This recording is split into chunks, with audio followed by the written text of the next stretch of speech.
The air was crisp with the scent of fallen leaves, the kind of autumn afternoon that typically brought a smile to Lena's face. She stood outside the elementary school, her arms crossed tightly against the coolness, her eyes fixed on the entrance. Any moment now, Maya would come running out, as always, bright-eyed, her tiny backpack bouncing with stories about her day. But not today.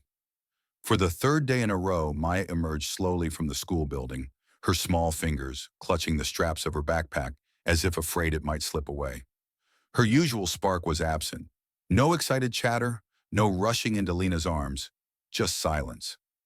Lena crouched in front of her, searching her daughter's face. "Baby, what's wrong?" she asked softly, voice gentle. "Did something happen at school?" Maya didn't respond, just shook her head, eyes fixed on the ground. Lena's stomach twisted. She reached out, gently tilting Maya's chin up, searching for scratches or anything that might explain her sudden change. But there was nothing, just the same sweet face shadowed by something Lena couldn't see. She checked Maya's lunchbox, untouched. The ride home was quiet. Maya stared out the window, her small hands folded on her lap. Lena kept glancing in the rearview mirror, her mind racing. Was it a teacher? Another kid? Was she sick? Scared at home? She tried everything. Maya's favorite snack, cartoons, even silly faces. But nothing worked. The little girl who used to fill the house with laughter now moved through it like a ghost. That night, as Lena tucked Maya into bed, she smoothed her daughter's curls and kissed her forehead. "I love you, sweet girl," she whispered, then so softly Lena almost missed it. Maya spoke for the first time in days. "I don't want to be me." The words hit her like a punch to the chest. Lena froze, breath catching. She leaned closer, voice barely steady. "What did you say, baby?" But Maya had already curled into herself, her back turned, shutting the world out again. Lena's breath caught in her throat. For a moment she couldn't move or speak. The words, "I don't want to be me," echoed in her ears like a fire alarm. Then instinct took over. She gathered Maya into her arms, pulling her stiff little body against her chest. She could feel her daughter's heartbeat, fast as a bird's, pounding against her own. "What do you mean, sweetheart?" Lena asked, her voice cracking.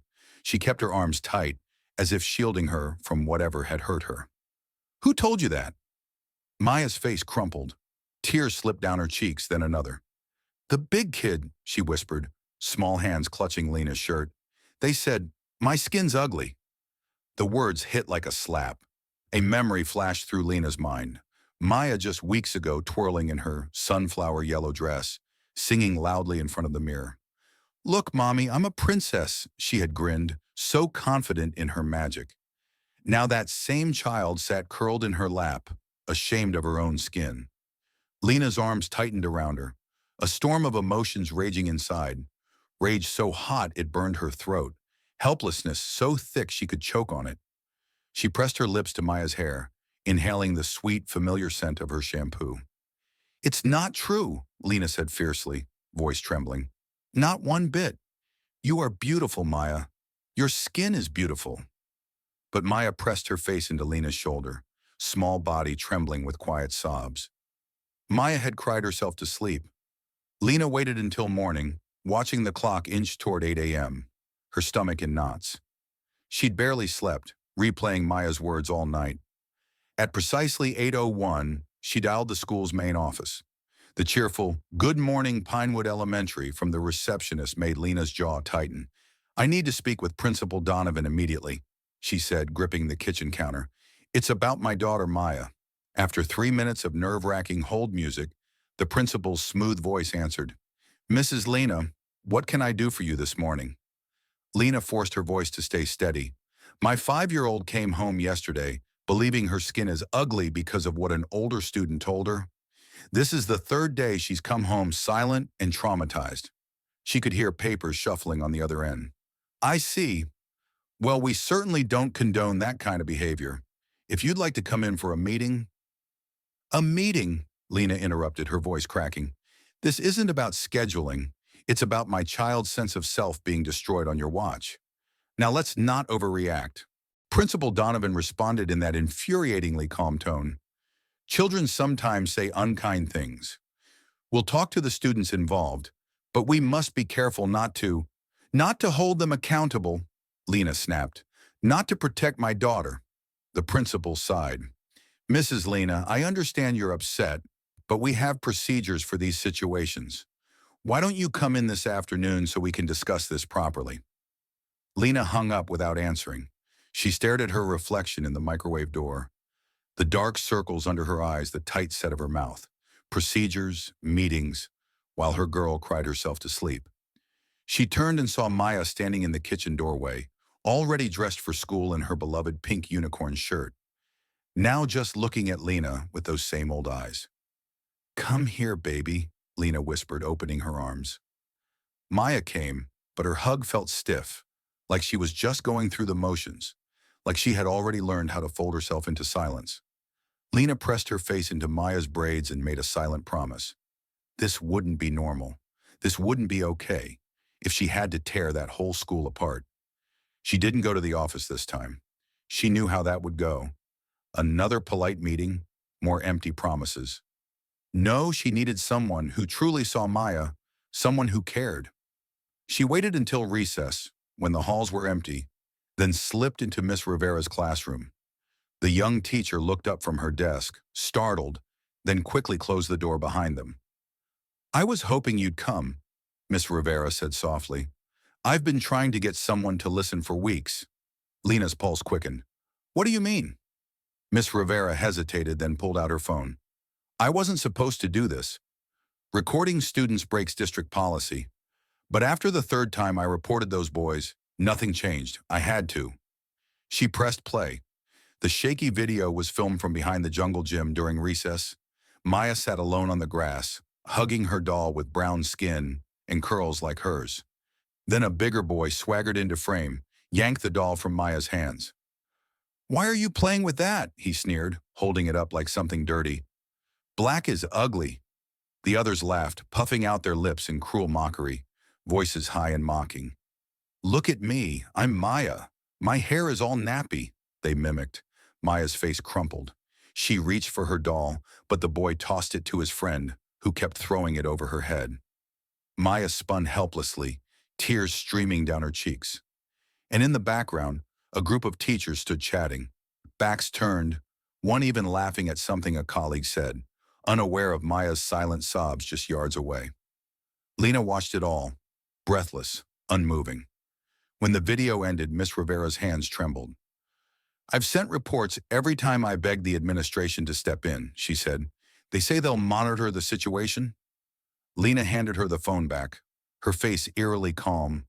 Then she smiled, not a happy or relieved smile, but one that made Miss Rivera's breath catch sharp as a knife, cold as winter. They're done, Lena whispered. And for the first time since this nightmare began, she knew exactly what she had to do. She didn't wait for another pointless meeting or a filing that would disappear into a drawer. No, she fought back. That night she created a new email account. No name, no trace. She attached Miss Rivera's video, along with every ignored report, and sent it to Naomi, a journalist known for exposing racial injustice in schools. The subject line read, "This is what kids being kids looks like."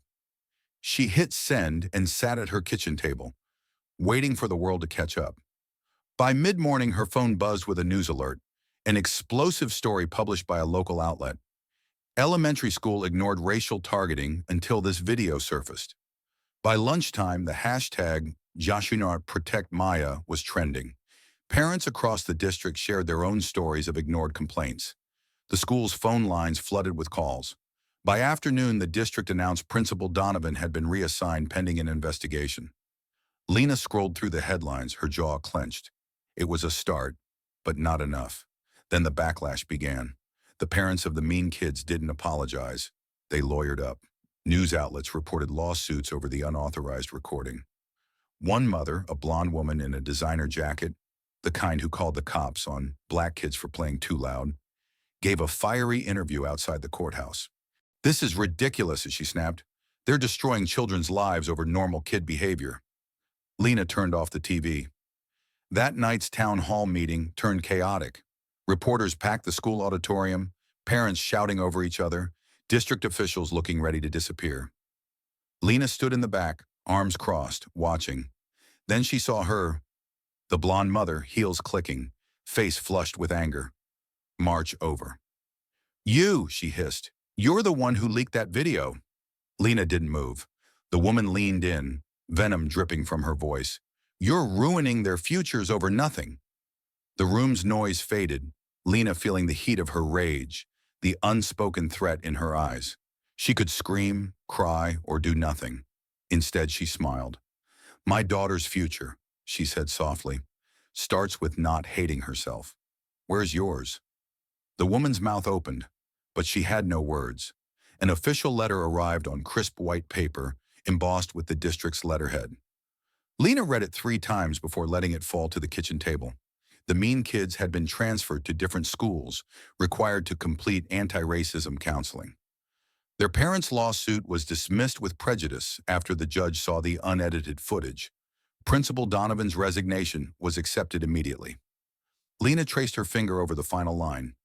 The district will implement mandatory bias training for all staff beginning next week. The new school year dawned bright and clear. The building looked different.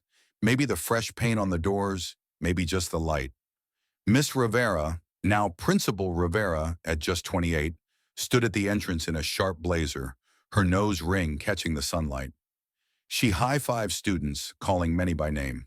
Good morning, Maya, she called, crouching to her eye level. We've got new books in the library about astronauts, ballerinas, and everything in between. Maya hesitated, her small fingers tightening around Lena's.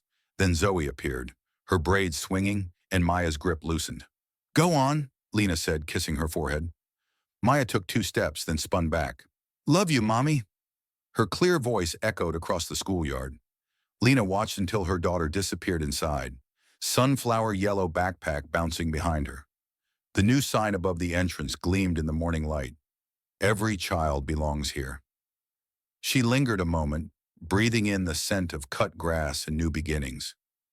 Somewhere inside, Maya was turning pages of a new book. Somewhere in their backyard, tiny green shoots would soon push through dark soil toward the sun. They'd weathered the storm. Lena turned toward home, sunlight warm on her face.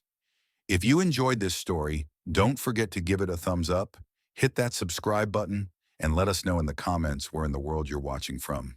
We love hearing from all of you. Thanks for watching.